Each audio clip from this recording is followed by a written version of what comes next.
مکہ مکرمہ وہ پاکیزہ شہر ہے جہاں بیت اللہ یعنی خانہ کعبہ واقع ہے۔ حدیث میں ہے کہ بیت اللہ پر پہلی نظر پڑنے کے وقت جو دعا مانگی جاتی ہے وہ اللہ تعالیٰ ضرور قبول فرماتے ہیں۔ اسلام کا اہم رکن حج جو تمام صاحب استطاعت مسلمانوں پر زندگی میں ایک مرتبہ فرض ہے وہ یہیں ادا کیا جاتا ہے۔ یہی وہ مقدس شہر ہے جہاں پر حضور صلی اللہ علیہ وسلم کی ولادت باسعادت ہوئی۔ حج کے ایام کی بہترین اور افضل ترین عبادت طواف کعبہ ہے۔ کثرت سے طواف کیجیے، نماز پنجگانہ باجماعت حرم میں پڑھیے اور مکہ مکرمہ کے دیگر مقدس مقامات کی زیارت بھی انہی ایام میں کیجیے۔ مکہ مکرمہ پہنچنے کے 3-4 روز کے بعد معلم حافظ کی طرف سے ہر عازمین حج کو ایک شناختی کارڈ دیا جائے گا جس میں آپ کے مکہ مکرمہ میں قیام کے دوران کی تمام معلومات اور تفصیلات درج ہوں گی۔ مکہ مکرمہ میں حجاج کے قیام کی مدت 25 سے 30 دن تک رہے گی، لہٰذا یہاں قیام کے دوران کچھ ضروری باتوں کا خیال رکھیں، جیسے جدہ پہنچنے اور ایئرپورٹ کی کارروائیوں کے بعد بس کے ذریعے آپ کو آپ کی رہائش گاہ پر لایا جائے گا۔ مکہ پہنچ کر کوشش کریں کہ جلد از جلد عمرہ کی ادائیگی سے فارغ ہو جائیں۔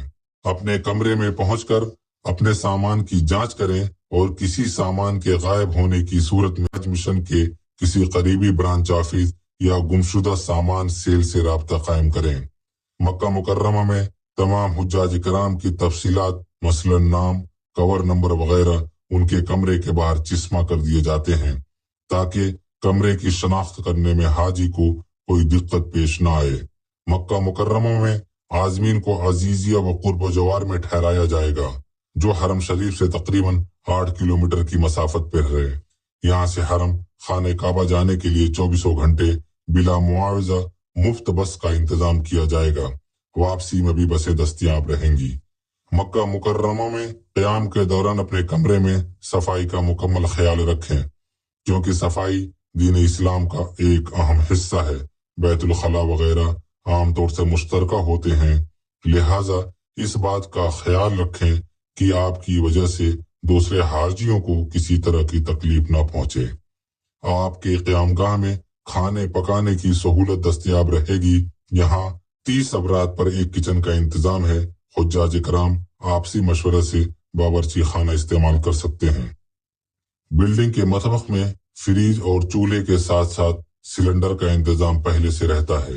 کھانا بنانے کے بعد گیس چولہے کو اچھی طرح سے بند کر لیں کیونکہ بعض مرتبہ گیس لیک ہونے کی صورت میں آگ لگنے کا خدشہ رہتا ہے۔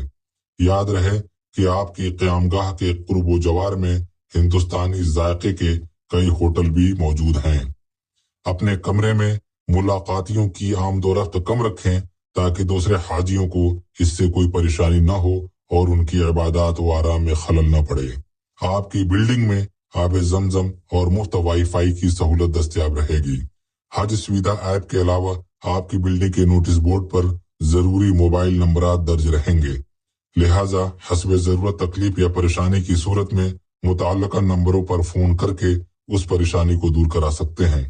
البتہ حاجی صاحبان کو ذہنی طور پر چھوٹی پریشانیوں اور تکلیفوں میں صبر و شکر کے ساتھ برداشت کے لیے آمادہ رہنا چاہیے۔ کمرے سے باہر نکلنے سے قبل اپنی امانت، رقم اور دیگر قیمتی سامان کسی مناسب اور محفوظ جگہ پر رکھ دیں۔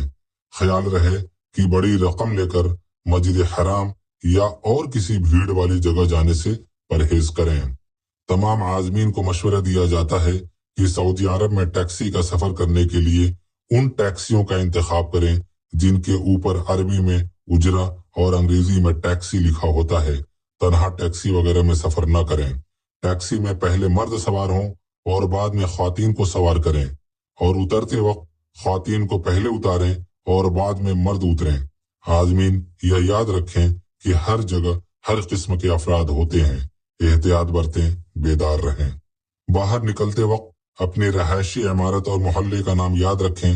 اکثر عمارتوں کے وزٹنگ کارڈز میں اس بلڈنگ و علاقہ کا نام، نقشہ و ٹیلی فون نمبرز دیے گئے ہوتے ہیں۔ ان کارڈز کو بھی اپنے ساتھ رکھیں۔ بہتر ہوگا کہ اپنے موبائل میں